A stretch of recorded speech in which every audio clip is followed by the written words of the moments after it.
아유, 제가 다이어트 하려고 정말 노력 많이 했어요.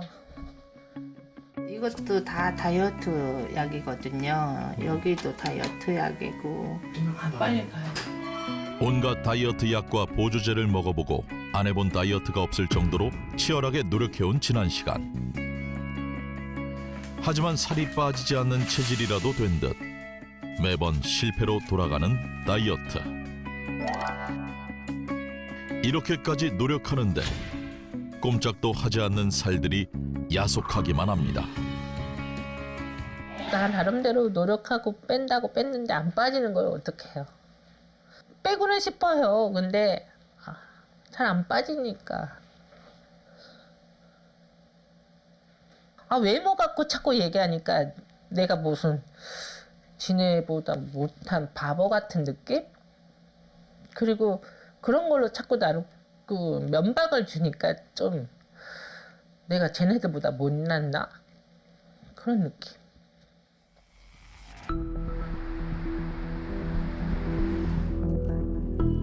온갖 다이어트를 하는데도 대체 왜 살이 찌기만 하는 건지 너무나 궁금하다는 혜경 씨.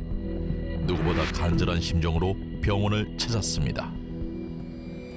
비만 때문에 뭐 다른 또 나쁜 증상이 나올까 봐 좀 불안하기도 하고 좀 요즘 심장이 착잡하네요. 각종 검사를 받은 혜경 씨. 그녀의 건강 상태가 궁금한데요. 안녕하세요. 강혜경님, 이쪽 앉으세요. 단순히 살이 찌는 것이 문제가 아니었습니다. 이 피하 지방 말고 여기 안쪽에 보이는 빨간색 부분을 내장 지방이라고 표시를 하는 거예요. 내장 지방이 아주 심하다는 얘기죠. 혈관이 이제 나이가 들어가면서 뭐 심혈관이나 아니면 뇌혈관 같은 것들이 안 좋아지게 되고 여기에 대한 병들이 생길 확률이 올라가게 되는데 내장 지방이 심하신 분들은 이게 훨씬 더 심하게 생기게 되거든요. 그렇게 되면 당연히 여기에 대한 합병증이 증가할 수밖에 없고 그게 바로 사망률이 올라가는 결과를 초래하게 되는 거죠. 그래서 내장 지방은 꼭 필히 조절하셔야 되는 거예요. 내장 지방이 장기를 덮고 있는 상태의 혜경 씨는 중성 지방이 고위험 상태이며 당뇨도 높은 데다 염증을 유발하는 요산도 위험 수준. 생각보다 건강 상태가 심각했습니다. 살이 쪘다라고만 생각을 해서 좀 많이 쪘구나라고 생각을 했는데 이제 이게 문제가 돼서 사망까지 또 간다고 하니까 좀 그 말에 무서웠어요. 지방을 무한대로 저장할 수 있는 복부는 중년 비만의 특징인데요. 나이가 들수록 근육이 감소하면서 기초대사량이 떨어져서요. 내장 지방이 늘어나게 됩니다. 특히 중년 여성 같은 경우 더욱 조심하셔야 되는데요. 폐경 이후에 내장 지방의 축적을 막아주는 여성 호르몬인 에스트로겐이 감소하면서 이러한 내장 지방이 급증하기 때문입니다. 그렇기 때문에 갱년기가 시작되는 중년기의 여성이시라면 내장 비만에 더욱 신경을 써야 합니다.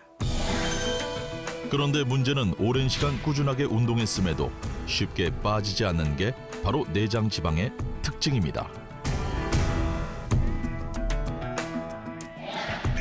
내부 장기와 장기 사이에 달라붙은 내장 지방은 염증을 내뿜어 염증 체질로 만들고 이는 신진대사를 방해해 더 살이 찌게 만드는 건데요. 이유 없이 살이 찌고 아무리 온갖 다이어트를 해도 살이 빠지지 않는다는 분들은요. 염증 뱃살에 주목할 필요가 있는데요. 염증 체질이 된다는 것은요. 만성질환뿐만 아니라 암까지 발생시킬 수 있는 만큼 내장 지방을 빼는 것이 매우 중요합니다. 문제는요. 염증이 지방을 키우고 지방이 다시 염증을 키우는 악순환이 반복되기 때문에 결국 암까지 이룰 수도 있습니다.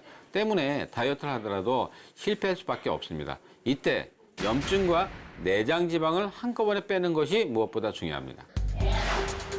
즉 장기 주변에 쌓이는 내장 지방을 줄이고 염증을 배출해야 비만과 질병의 고리를 끊을 수 있다는 겁니다. 특히 소화효소를 분비하는 췌장은 내장 지방의 축적에 영향을 미치는데요. 한국인들이 내장 지방에 특히 주의를 기울여야 하는 이유가 있습니다. 특히 한국인이 염증 뱃살에 더 취약하다고 하는데요. 그 이유는 서양인에 비해 췌장의 크기는 작은데 내장 지방은 더 많은 체질이기 때문입니다.